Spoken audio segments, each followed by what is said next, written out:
দুপুরবেলায় আজকে রান্না করেছি ছোট মাছ দিয়ে শাপলা দিয়ে তরকারি। অনেক দিন ধরে শাপলা তরকারি করি না, তো আমার বরের ভীষণ পছন্দের একটা জিনিস। আর যেহেতু এখন পেয়েছি শাপলাটা পুনেতে, তারপর আবার কবে না কবে পাই, তাই ভাবলাম আজকে একটু ছোট মাছ দিয়ে শাপলা দিয়ে তরকারি করে দিই। দুপুরবেলা খেয়ে দিয়ে একটুখানি বসতে না বসতেই ভাগনা ফোন করলো যে মামি আমরা ভোর থেকে আসছি, তো সবাই মিলে চলো মুভি দেখতে যাব। তো ওরা আসতে আসতেই সবাই মিলে বেরিয়ে গেলাম মুভি দেখতে।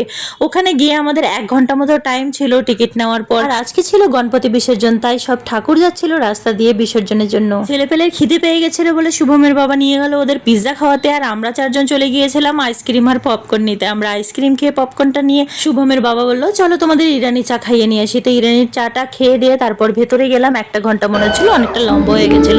তারপর মুভিটা দেখে বাইরে বেরোতে বেরোতে অনেক রাত হয়ে গেছিল, কখন ঘরে আসবো কখন খাবো, তাই আর দেরি না করে হোটেলে খেয়ে দিয়ে তারপর বাড়ি ফিরলাম। তো চলো আজকে এইটুখানি, ভালো লাগে সাবস্ক্রাইব করে সাথে থেকো, ভিডিওটি লাইক করে দিও, আবার কালকে থেকে